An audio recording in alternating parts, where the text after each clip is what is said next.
ओम शांति। आज के 25 सेप्टेम्बर 2025 আমরা শুনছি শিব বাবার অমূল্য মহাবাক্য। আজকে বাবা বলেছেন, মিষ্টি বাচ্চারা, এই ড্রামার খেলা অ্যাকুরেট চলছে। যার যে পার্ট যে মুহূর্তে হওয়া উচিত সেটাই রিপিট হয়ে চলছে। এই বিষয়ে যথার্থ রীতিতে বুঝতে হবে। আজকে এই মহাবাক্যের বিশেষ যে পার্ট, যা আমাদের মনন চিন্তন করতে হবে, বিচার সাগর মন্থন করতে হবে, তা হলো বাবা বলেছেন যে আমাদের বুঝতে হবে। অর্থাৎ এতদিন ধরে কি আমরা বুঝি নাই? হ্যাঁ, বুঝি নাই। আমরা অনেক যজ্ঞ, জপ, তপ, ভক্তি, তীর্থ অনেক কিছু করেছি, শাস্ত্র পাঠ করেছি, কিন্তু আমরা নাস্তিকই থেকে গেছি, আস্তিক হইনি। আর আস্তিক নাস্তিকের বিষয়টি দেহধারীরা, গুরুরা বিভিন্ন ব্যাখ্যা দিয়েছে। আস্তিক নাস্তিক বলতে ভক্তিতে বুঝিয়েছেন যারা ভক্তি করে না তারা হলো নাস্তিক। আর আধ্যাত্মিক মার্গে ভগবান বলছেন যারা ভগবানকে জানে না তারা হলো নাস্তিক, আর যিনি জানেন তিনি হলেন নাস্তিক। তো আমরা শাস্ত্র পাঠ করেছি, শাস্ত্র পাঠ করে বা শুনে আমরা হেসেছি, কেঁদেছি, কিন্তু মূল বিষয়কে আমরা বুঝতে পারিনি। ব্যাসদেবজি রামায়ণ রচনা করেছেন, মহাভারত রচনা করেছেন, আমাদেরকে বিশেষ কিছু বোঝাবার জন্য ইঙ্গিত দিয়েছেন যে এর মধ্যে যে মর্মার্থ লুকিয়ে রয়েছে তা তোমরা খুঁজে বের করো। কিন্তু কারণ ব্যাসদেবজি জানতে পেরেছিলেন যোগবলের দ্বারা যে দ্রাপরের শেষে, কলিযুগের শুরু থেকে শেষ পর্যন্ত মানুষের এই অবস্থা হবে। তখন তিনি এই শাস্ত্রের মধ্যে কিছু ইঙ্গিত দিয়েছেন, কিন্তু আমরা জানতে পারিনি, বুঝতে পারিনি। সেই কারণে ভগবান বলছে যে এত কিছু করার পরেও তোমরা বুঝতে পারোনি। কারণ এই যে ড্রামা তোমরা দেখতে যাও, থিয়েটার দেখতে যাও, এটাও হলো তো সাজানো, মিথ্যা। শাস্ত্র শুনে যে তোমরা হেসেছো, কেঁদেছো, তাও তো সত্য নয়। আর আমাদের জীবনও হলো একটা ড্রামা, আর এই জীবন ড্রামা হলো প্রকৃত সত্য।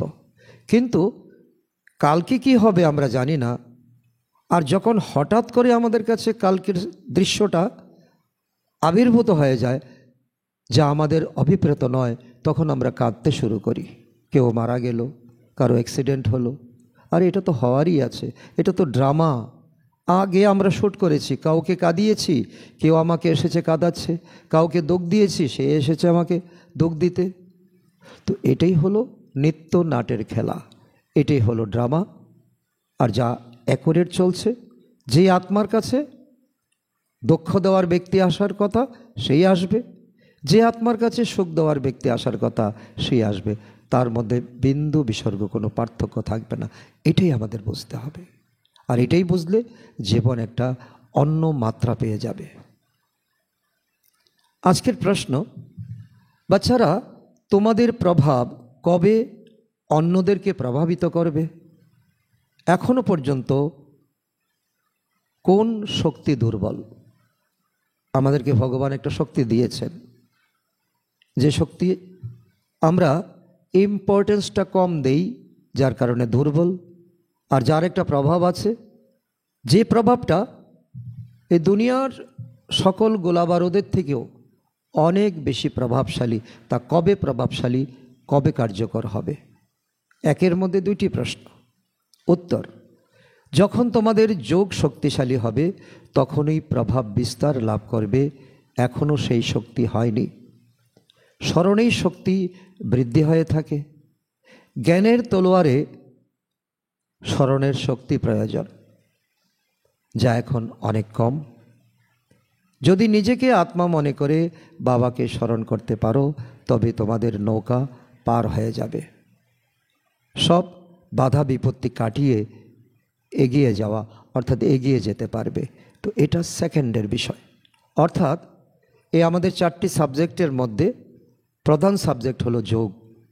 আর এই যোগকে নিয়েই আমরা যত আলবেলাপন আলস্য করছি হয়ে যাবে। কিন্তু বাবা বলছে কি, এটাই হলো তোমাদের সবথেকে বড় শক্তি। আর এটা যেমন তোমরা যুদ্ধক্ষেত্রে যাও, যুদ্ধক্ষেত্রে আগেতে ছিল তরোয়ালের যুদ্ধ। সেই তলোয়ারে যদি ধার না থাকে, তো সেটা দিয়ে আঘাত করা কি না করা একই কথা। তো এই যুদ্ধ, এখন যে যুদ্ধ হচ্ছে, এটা হচ্ছে মনোযুদ্ধ। তো এই মনোযুদ্ধে যদি যোগের শক্তি না থাকে, যে শক্তি ভগবান থেকে আসছে, সে শক্তি যদি না থাকে, তাহলে নিজেকেও তুমি পরিবর্তন করতে পারবে না, আর অন্যকেও পরিবর্তন করতে পারবে না। আর এই শক্তি থাকলে তুমি এখন এই জীবনরূপী নৌকাটাকে পার করে নিয়ে যেতে পারবে, ভবসাগর পার হয়ে যাবে, অর্থাৎ সব বাধা বিপত্তি কাটিয়ে চলে যাবে। আর এটা যখন হয়ে যাবে, তখন দেখবে 1 সেকেন্ডের মধ্যে অনেক আত্মাকে তুমি পরিবর্তন করতে পেরেছো। তোমার একটা ভাষণে, তোমার একটা দৃষ্টিতে, তোমার একটা কথায় অনেকের মন পরিবর্তন হয়ে যাবে, অনেকের মধ্যে শক্তি আসবে। তাহলে ড্রামাকে বুঝে নেওয়া অ্যাকুরেট, যা আমরা বুঝতে পারিনি। আর দ্বিতীয়ত যোগ শক্তিকে বৃদ্ধি করা। তো এই হলো আজকে মহাবাক্য এবং প্রশ্ন উত্তরের সারার্থ, মর্মার্থ, যা আরও আমরা এই পুরো মুরলি শুনে আমরা আরও বিচার সাগর মন্থন করব, আরও অ্যাকুরেট হব। ওম শান্তি। আত্মারূপী অর্থাৎ রুহানি বাচ্চাদের, অর্থাৎ আত্মাদের বাবা বসে বোঝাচ্ছেন। আত্মিক বাবা কাকে বলা হয়? একজনকে বলা হয়। বাকি আমরা সকলেই আত্মা, ভক্ত আত্মা। প্রথমে ছিল তো দেবাত্মা, তারপর এই দুনিয়াকে বিভিন্ন ধর্ম সৃষ্টি করেছেন ধর্মাত্মা, তারপর দ্রাপর যুগ থেকে মহাত্মা, পুণ্যাত্মা, পাপাত্মা। আর এখন বাবা বলছে কি, তো আত্মার বিভিন্ন কোয়ালিটি হতে পারে, কিন্তু পরমাত্মার কোনো একটাই কোয়ালিটি, তিনি পরমাত্মা। তাকে পরম অর্থাৎ সর্বশ্রেষ্ঠ আত্মা বলা হয়। বাবা বলেন আমিও আত্মা, কিন্তু আমি পরম, সুপ্রিম এবং সত্য। তিনি সচ্চিদানন্দ। আমি পতিত পাবন, জ্ঞানের সাগর। প্রতিটা অক্ষরে অক্ষরে বাবা আমাদেরকে শক্তি ভরে দিচ্ছেন, তাই না? বাবা বলেন আমি ভারতেই আসি বাচ্চাদের বিশ্বের মালিক করে তুলতে। আমরা হব দেবী দেবতা। 21 জন্ম আমাদের সুখদায়ী জন্ম। তোমরাই মালিক ছিলে। বাবা স্মৃতি ফিরিয়ে দিচ্ছেন, এখন তোমাদের স্মৃতিতে এসেছে না তোমরা কি ছিলে। বাবা বাচ্চাদের স্মৃতি স্মরণ করিয়ে দিয়ে বলেন, কি বলেন? তোমরাই সর্বপ্রথমে শতযুগে এসেছিলে, তোমরা পার্ট পালন করেছিলে, 84 জন্ম ভোগ করে এখন সবার পিছনে এসে পড়েছ। এখন সাধারণ আত্মা হয়ে গেছ। আর সাধারণ থেকে বিশেষ তখন হবে যখন এই জ্ঞানকে তুমি আঁকড়ে ধরবে। আর জ্ঞান আঁকড়ে ধরে যখন তুমি যোগ বলে বলিয়ান হবে। তোমরা নিজেকে আত্মা মনে করো। আত্মা অবিনাশী, শরীর যে বিনাশী। আত্মাই কর্ম ইন্দ্রিয়ের দ্বারা আত্মাদের সাথে কথা বলে। আত্মা অভিমানী হয়ে না থাকার কারণই হলো দেহ অভিমান। তো দুনিয়াতে বলে না, অলস মস্তিষ্ক শয়তানের কারখানা। আর এখানে আত্ম অভিমানী যখন আমরা হই না, তখনই আমরা দেহ অভিমানী হয়ে যাই। তখন আমাদের ফালতু চিন্তা চলতে থাকে, নেগেটিভ চিন্তা চলতে থাকে। তো নানা রকমের, যেটা আমার কোনো কাজের নয়, আত্ম উন্নতির জন্য যথেষ্ট নয়, তাই চলতে থাকে। আমি আত্মা, এটাই সবাই ভুলে গেছে। এটা আমাদের আইডেন্টিটি। বলাও হয় না পাপাত্মা, পুণ্য আত্মা, মহান আত্মা, ধর্মাত্মা, দেবাত্মা। তো এরা তো কেউ পরমাত্মা হতে পারে না।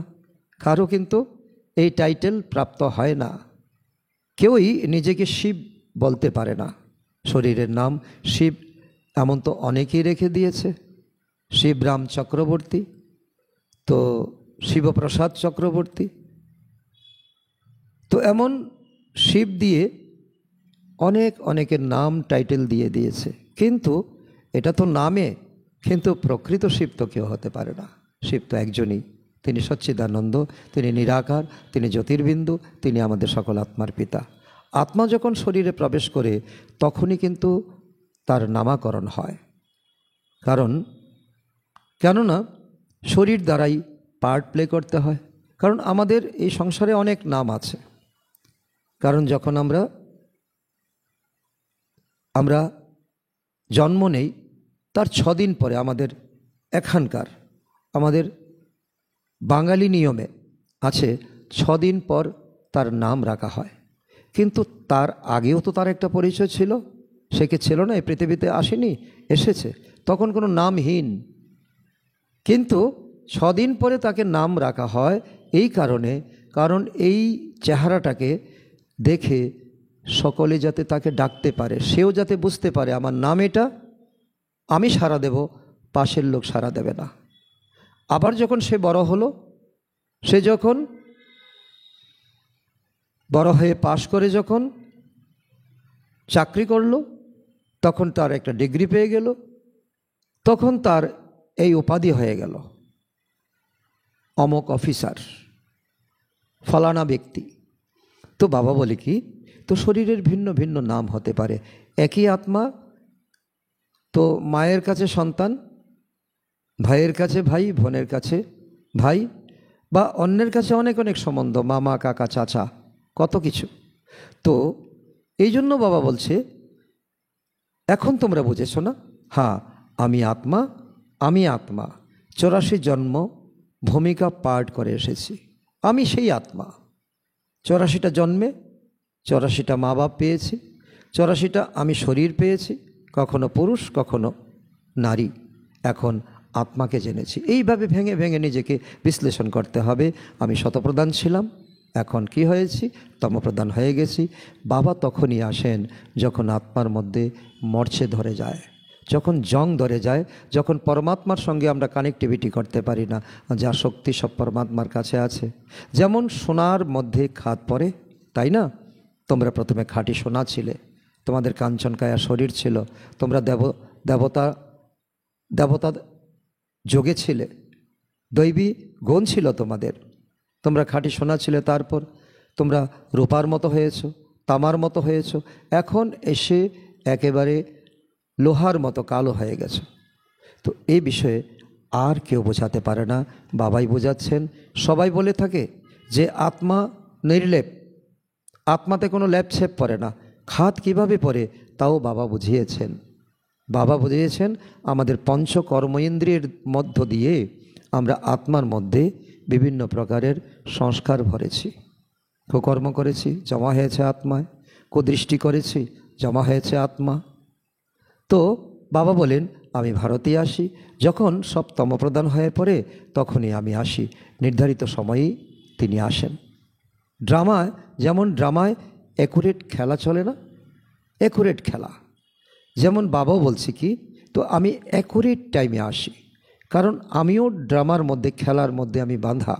ভক্তরা দ্রাপর যুগ থেকে আমাকে ডেকেছে, কিন্তু আমার কাছে এসেছে, কিন্তু ড্রামা অনুসারে আমাকে এই দুনিয়াতে আসার সময় হয়নি, আমি আসার সময় হয়নি।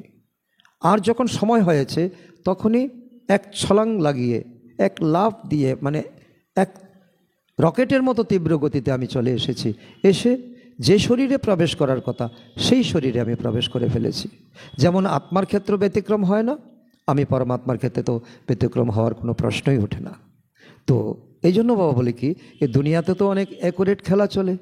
যেমন অ্যাকুরেট মাঠের মধ্যে খেলা হয়, ক্রিকেট খেলা, ভলিবল খেলা, ফুটবল খেলা, হকি খেলা, কত খেলা হয়। তো অ্যাকুরেট খেলা, ওই দেশ বনাম এই দেশ। তো যেই সময়ে যেটা ঘটার ঠিক সেই মুহূর্তে তা রিপিট হবে।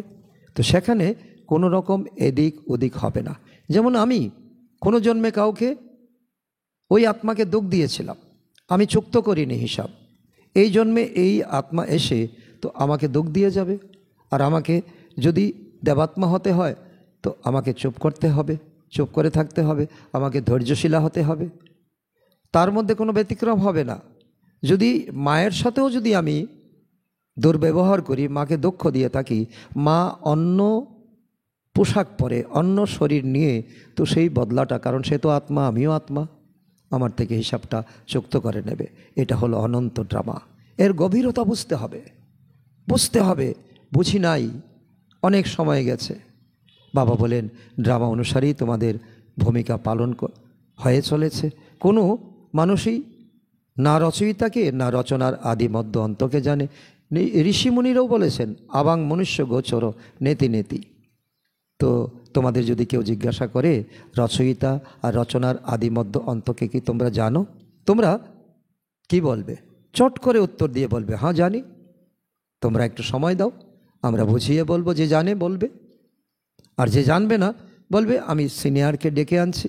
সেটাও তোমরা এখনই জানতে পারো, আর কখনই জানতে পারবে না। বাবা বুঝিয়েছেন আমি রচয়িতা, আর রচনার আদি মধ্য অন্তকে এখন তোমরাই জানো। আচ্ছা, এই লক্ষ্মীনারায়ণের রাজ্য কবে হবে? তো এরা কি জানে? যে পূজারী পূজা করছে জানে, ভক্তরা মন্দিরে যাচ্ছে জানে না? জানে না, কারণ ওদের মধ্যে কোনো জ্ঞান নেই। অতি চমকপ্রদ বিষয় না?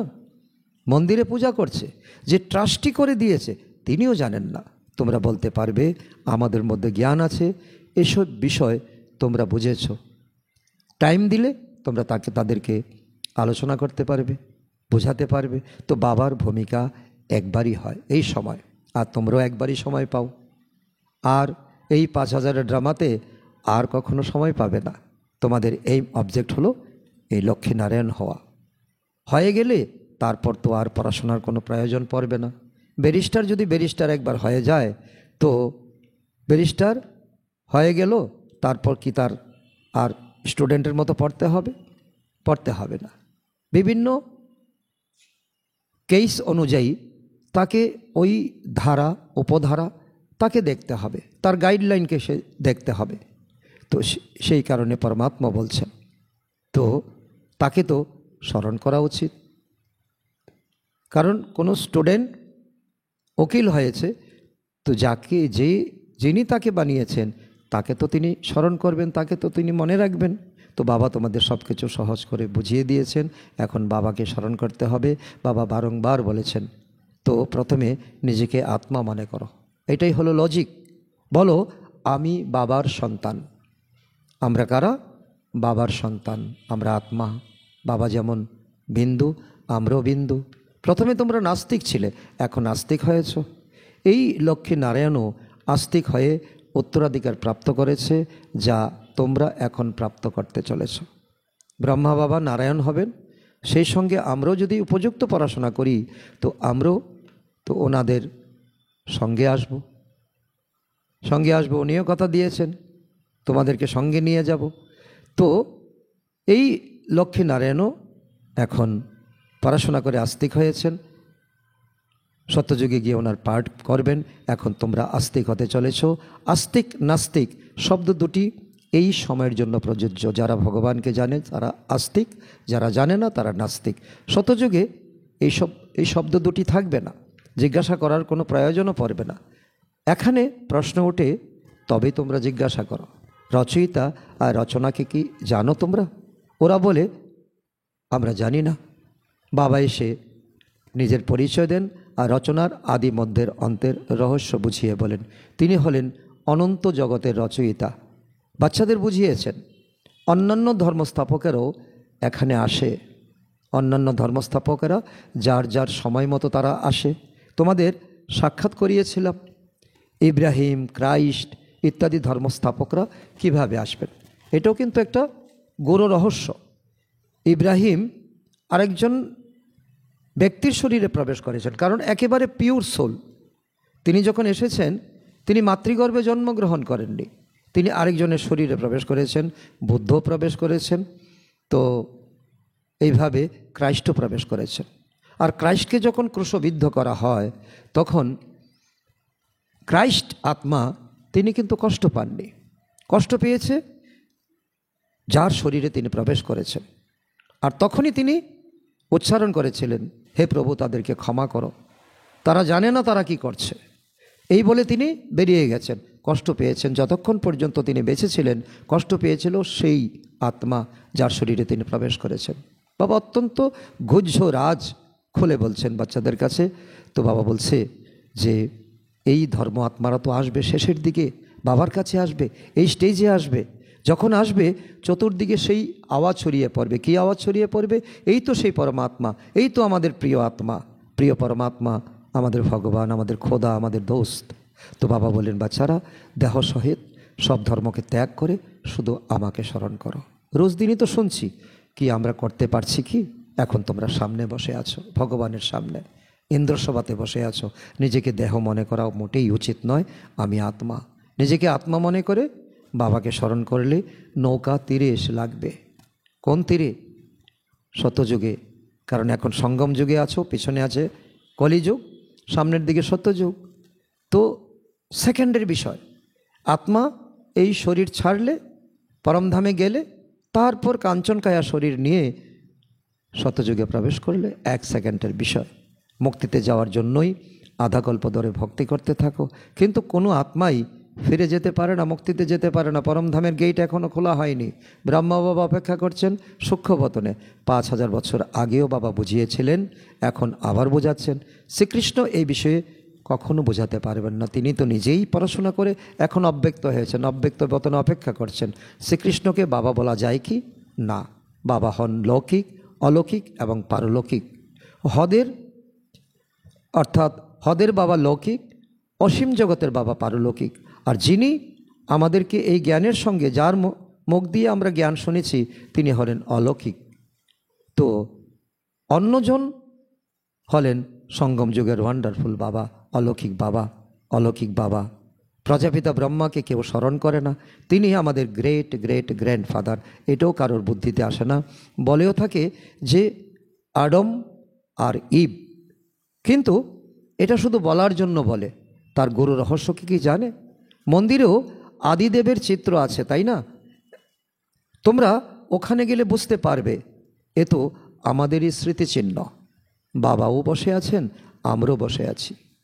তো এটা হলো সেই চিত্র, যে দিলবারা মন্দিরের চিত্র। বাবা বলছেন এখানে বাবা চৈতন্য রূপে বসে আছেন, তো ওখানে জড়চিত্র রূপে। মধুবনে আছে চৈতন্য রূপে, দিলবারা মন্দিরে কিছু দূর, সেখানে জৈন ধর্মের অবলম্বীরা বানিয়েছেন, দিলবারা মন্দির বানিয়েছেন। তো ওপরে স্বর্গ ঠিক আছে, যারা এই মন্দির দেখেছে তারা জানে যে বাবা এখন আমাদের চৈতন্য রূপে রাজযোগ শেখাচ্ছেন। সেখানেও রাজযোগের মুদ্রায়, আর এখানে চৈতন্য, সেখানে জড়। পরে যার মন্দির নির্মাণ হবে, পরে আমরা সত্যযুগ ত্রেতাযুগ কাটিয়ে দ্রাপর যুগে এসে কোহিনূর হীরা দিয়ে সোমনাথ মন্দির বানাবো। সেই শিব বাবার স্মৃতিতে আসা উচিত যে এই মন্দির আমাদের স্মৃতিচিহ্ন। আমরা এখন লক্ষ্মী নারায়ণ হতে চলেছি, পূর্বে ছিলাম, তারপর সিঁড়ি বেয়ে নিচে নেমে এসেছি, এখন আবার ঘরে গিয়ে আবার রাজ্যে ফিরব। তারপর যখন রাবণ রাজ্য আসবে, আমরাও কী করব? বাম মার্গের পথে নিচে নামবো। আমরাও টিকে থাকতে পারবো না, ধরে রাখতে পারবো না, বিকারের পথে এগিয়ে যাব। আমাদের কিউরিসিটি জাগবে। বাবা কত ভালোভাবে বুঝিয়ে বলেন। এই সময় সমস্ত মানুষ পতিত, সেই জন্য আহ্বান করে বলে, হে পতিত পাবন, এসে আমাদের পবিত্র করে তোলো, দুঃখ হরণ করে সুখের পথ বলে দাও। বলেও থাকে না, ভগবান নিশ্চয়ই কোনো না কোনো রূপ ধরে অবশ্যই আসবেন। তিনি কুকুর, বেড়াল বা নুড়ি পাথরের মধ্যে কি আসবেন? আসতে পারেন না। গাওয়া হয়ে থাকে ভাগ্যশালী রথে আসবেন। তিনি বলেন, আমি অনুভবী রথে আসি, আমি বৃদ্ধের শরীরে আসি, পরকায়াতে আসি। তো বাবা স্বয়ং বলেন, আমি সাধারণ শরীরে প্রবেশ করি। ব্রহ্ম নিজের জন্ম সম্পর্কে জানেন না, তোমরা এখন জেনেছ। এর অনেক জন্মের শেষে যখন বানপ্রস্থ অবস্থা হয় ব্রহ্মা বাবার, তখনই স্বয়ং ভগবান এসে প্রবেশ করেন। ওনার 60 বছরের উপর যখন হয়েছে, ভক্তিমার্গে পাণ্ডবদের অনেক বড় বড় চিত্র তৈরি করা হয়। রেঙ্গুনে বুদ্ধের অনেক বিশাল চিত্র বানানো হয়েছে, মূর্তি বানানো হয়েছে। এত বিশাল তো কোনো মানুষের আকৃতি হয় না। বাচ্চাদেরও এখন দেখে হাসি পায়। কি দেখে হাসি পায়? আমরাও তো করেছি। রাবণের চিত্র দেখে হাসি পায়। রাবণের চিত্র কিভাবে তৈরি হয়েছে? 10 মাথা দিয়েছে, হাত কিন্তু দুটো আর পা কিন্তু দুটো। তো 10 মাথা হলে তো 10 দুইয়ে 20, প্রতিটা মাথার সঙ্গে দুটো করে হাত হওয়া উচিত, 20টা হাত হওয়া উচিত, আর 20টা পা হওয়া উচিত, তাই না? তবেই তো তার অর্থবহুল চিত্র হবে। প্রতি বছর তার আকার বৃদ্ধি করে। তো এটা কি এমন জিনিস, প্রতি বছর তাকে জ্বালিয়ে এসেছি, তো এমন কেউ শত্রু হতে পারে কি? শত্রুকে তো জ্বালিয়ে দিলাম, শেষ হয়ে গেল। তো প্রতি বছর তাকে 1 ডিগ্রি উপরে বাড়াবো, 5 ডিগ্রি উপরে বাড়াবো, তারপর তার চিত্র জ্বালিয়ে দেব। তো আমাদের শত্রু যাবে না। এটা তো হলো আমাদের মনে আঁকড়ে গেছে, কাম, ক্রোধ, লোভ, মোহ, অহংকার। রাবণ অদৃশ্য, রাবণ বাস্তবে 5 নারীর 5 পুরুষের। তো আচ্ছা, রাবণকে কবে থেকে শত্রু হয়েছে? প্রতি বছর জ্বালিয়ে আসছি আমরা। এই শত্রু সম্পর্কে কারো জানা নেই, এর অর্থ কেউ জানে না। বাবা বুঝিয়ে বলেন, তো ওরা হলো রাবণ সম্প্রদায়, যারা জ্বালিয়ে আসছে, অর্থ ছাড়া জ্বালিয়ে আসছে। আমরা 5 বিকারকে ঠিকঠাক রাখবো, রাবণকে উৎসাহ করব, জ্বালাবো রাবণকে প্রতি বছর, আনন্দ উপভোগ করব। এটা নয়, এটা রাবণ জ্বালানো নয়। তোমরা হলে রাম সম্প্রদায় ভক্ত। এখন যোগ অগ্নির মাধ্যমে এই রাবণকে তোমরা বিতাড়িত করছো। ধীরে ধীরে ধীরে ধীরে তোমাদের এই দুনিয়ার প্রতি, এই দেহের প্রতি, দেহের সঙ্গে সম্বন্ধ ব্যক্তির প্রতি তোমাদের মোহ মায়া এখন নষ্ট হচ্ছে, তোমরা নির্মোহী হচ্ছ। এখন বাবা বলছেন, গৃহস্থ পরিবারের থেকে কমল পুষ্পের মতো হও, নেহারা পেয়ারা হও, আর আমাকে স্মরণ করো। তো বলে থাকে, বাবা আমার সংসারে শান্তি নেই, আমি যদি হংস হই তো আমার স্বামী বক হয়ে যায়, বিকারকে কামনা করে। তো বক আর হংস এক কি করে থাকতে পারে? খিটপিট লেগেই থাকে। তো বাবা বলেন, সে তো হবেই, কিন্তু সহ্য করতে হবে। এর মধ্যে যুক্তি আছে। বাবা হলেন চতুর বিনোদন প্রদানকারী, চতুর সুজান। বাবা সব কিছু গাইডলাইন আমাদেরকে দিয়েছে। তুমি যদি এখন মনে করো এই শরীরকে চালাতে তুমি পারবে এবং তোমার কোনো দায়িত্ব বিশেষ নেই, আর তুমি বিকারের দিকে তোমাকে প্রেরিত করছে, তুমি ভাগন্তি হয়ে যাও, বিকার ভাগন্তি হয়ে যাও, বাবার কাছে এসে যাও, বা অন্য কিভাবে তোমাকে বাঁচিয়ে রাখা যায় সেই পথ খুঁজে বের করো। তো সবাই ওনাকে স্মরণ করে বলে, হে প্রভু, হে ভগবান, দুঃখ হরণ করো, দয়া করো, মুক্তি দাও। তো আমাদেরকে 2টো পাত দিয়েছেন। তো যদি আমি মনে করি এই জীবনে এইভাবে থেকে আমাকে দুঃখ বরণ করতে হবে, তো এই 2 পা দিয়ে আমি যতদূর পা যায় আমি ততদূর আমি চলে যাই। খাদ্যের সংস্থান উনি করবে, বস্ত্রের সংস্থান উনি করবে, ঘরের সংস্থান উনি করবে। এতটুকু নির্মাণ হয়ে আমাদেরকে, এতটুকু সমর্পণ হয়ে আমাদের জীবনটাকে মূল্যায়ন করতে হবে। মুক্তিদাতা বাবা সবার একজনই। তোমাদের কাছে যে কেউ আসুক না কেন, তাদের আলাদা আলাদাভাবে বোঝাও। করাচিতে ব্রহ্মা বাবা এক এক করে আলাদা আলাদাভাবে বোঝাতেন। তোমরা বাচ্চারা যখন যোগে শক্তিশালী হবে, তখনই তোমাদের প্রভাব ছড়িয়ে পড়বে। তার আগ পর্যন্ত আলাদা আলাদা করে বোঝাও। কেন? Many man many mind. তো এখনও সেই শক্তি তোমরা অর্জন করোনি। স্মরণের শক্তি পাওয়া যায়, প্রকৃত স্মরণ করলেই তোমরা শক্তি পাবে। পঠন পাঠনের দ্বারা শক্তি পাওয়া যায় না। জ্ঞান হলো তলোয়ার, আর তার মধ্যে ধার হলো যোগ। সেই শক্তির অভাব রয়েছে। বাবা রোজ বলেন, বাচ্চারা স্মরণের যাত্রায় থাকলে তোমরা শক্তি পাবে। পঠন পাঠনে এত শক্তি নেই। স্মরণের দ্বারাই তোমরা কি হও? বিশ্বের মালিক হও। তোমরা নিজের জন্য সব কিছু করো। এখানে এসেছো, তারপর অনেকে আবার চলেও যাও। তোমরা মায়া খুব শক্তিশালী, তাই না? তো অনেকেই আর ফিরে আসে না। বাবা এতটুক পর্যন্ত বাবা রাস্তা দেখিয়েছেন, এতটুক পর্যন্ত অ্যালাউ করেছেন। কেউ যদি তার ভুলকে বুঝে আবারও ফিরে আসে, বাবার দরজা কিন্তু খোলা। তো তারা বলেও থাকে যে এই নলেজ খুব ভালো, তো এবং সুখও অনুভব করে, কিন্তু বাইরে বেরিয়ে সব ভুলে যায়। মায়ার কোলে চলে যায়। মায়া তাদের এখানে টিকতে দেয় না। কেউ কেউ অগাধ খুশি অনুভব করে, বলে আহা বাবা এসেছেন, আমরা এখন শোকধামে ফিরে যাব, তারপর আসবো সত্যযুগে। বাবা বলেন, এখনও সম্পূর্ণ রাজধানী তো স্থাপন হয়নি, পড়াশোনা করো, এখন যোগে স্থিত হও, তোমরা এখন ঈশ্বরীয় সন্তান, এরপরে দেবতা হবে। ডিগ্রি কম হয়ে গেছে না, মিটারে পয়েন্টস রেকর্ড করা হয়। যেমন আমরা ইলেকট্রিক লাইট জ্বালাই, সেখানেও মিটার থাকে, পয়েন্টে হিসাব হয়। তো আমরা গাড়ি চালাই, তো বাইক চালাই, স্কুটি চালাই, সেখানেও কিন্তু মিটার দেখানো হয়। তো পয়েন্ট ঘুরে ঘুরে যখন তো একটা জায়গায় আসে, তখনই কিন্তু তার পরিবর্তন হয়। তো বাবা বলছে, তোমাদের পয়েন্ট পরিমাণ একেবারে কম হয়ে গেছে, তোমরা সর্বোচ্চ ডিগ্রিতে ছিলে, আর এখন নিচে নামতে নামতে একেবারে তোমাদের পয়েন্ট কম হয়ে গেছে, সিঁড়ি দিয়ে নামতে হয় না। এই জ্ঞানও তোমাদের এখন আছে, তোমরা কীভাবে তো উঁচায় উঠেছ, আর তা সবার জন্য মঙ্গলকারী হয়েছে। তোমাদের ভালোর মধ্যেই সকলের ভালো নিহিত আছে। এরপর ধীরে ধীরে কলা কম হতে থাকে। প্রথম থেকে শেষ পর্যন্ত এই চক্রকে ভালোভাবে বুঝতে হবে। এই সময় তোমাদের উত্তরণের কলা, কেননা বাবা সাথে আছেন, বাবা সাথে আছেন। তো এই চক্রকে এই সময় বাবা সাথে আছেন। ঈশ্বর যাকে মানুষ সর্বব্যাপী বলে থাকে, সেই বাবা মিষ্টি মিষ্টি বাবা রোজ প্রতিদিন এসে কি বলেন, মিষ্টি মিষ্টি বাচ্চারা। প্রথমে এসেই বলেন মিষ্টি বাচ্চারা, আর লাস্টে বাবা কি বলেন, যে আমাদের হারানিধি বাচ্চাদেরকে নমস্কার, ভগবান বাচ্চাদেরকে নমস্কার করছেন, যারা আগামী দিনে দেবী দেবতা হবে। তো কত বড় আমাদের প্রাপ্তি, কত বড় ভগবান আমাদেরকে এত নিরহংকারী হয়ে ভগবান আমাদেরকে এই পড়াশোনা করাচ্ছেন।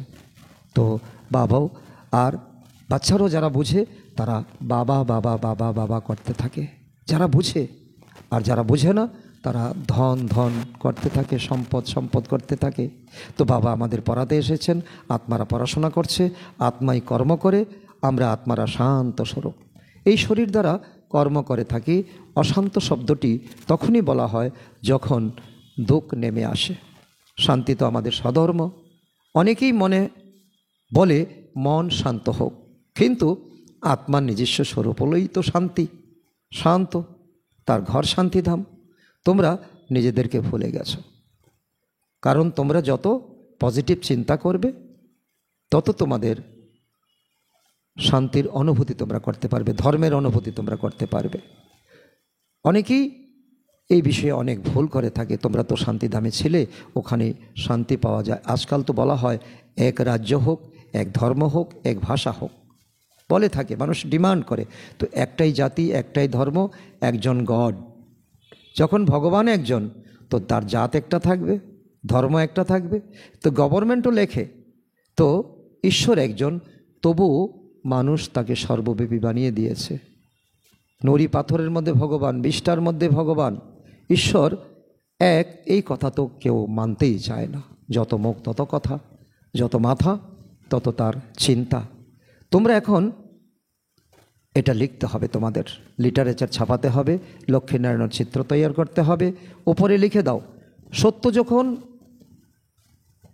রাজত্ব ছিল, সত্য যুগ যখন ছিল, তখন এক রাজ্য ছিল, এক ভাষা ছিল, এক ধর্ম ছিল।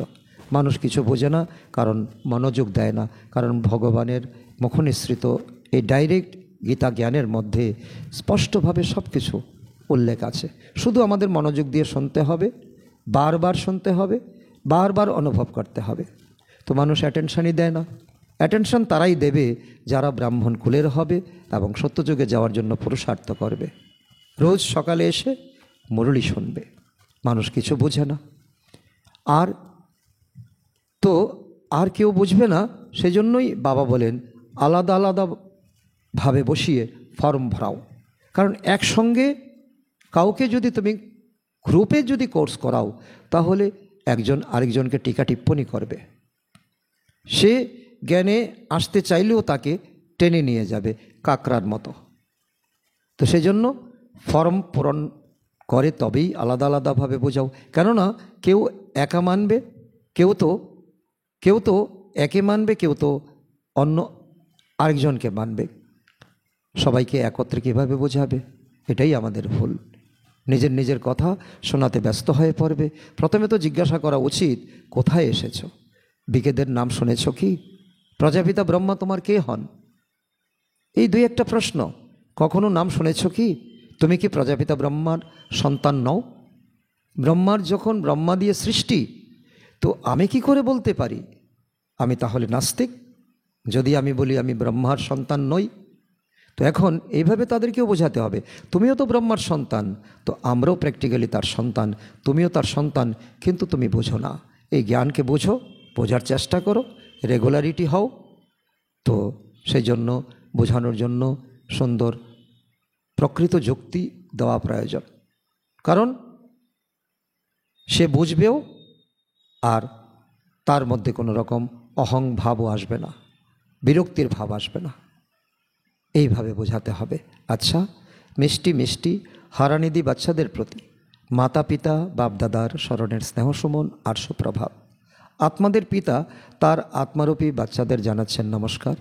আমরা আত্মারূপী সন্তানরা আমাদের মাতা পিতা বাপদাদাকে জানাই স্মরণের স্নেহসুমন, সুপ্রভাত ও নমস্কার। ধারণার জন্য মুখ্য সার: 1 নম্বর, মন্দির ইত্যাদি দেখতে দেখতে সবসময় যেন স্মৃতিতে থাকে যে এসব আমাদেরই স্মৃতিচিহ্ন।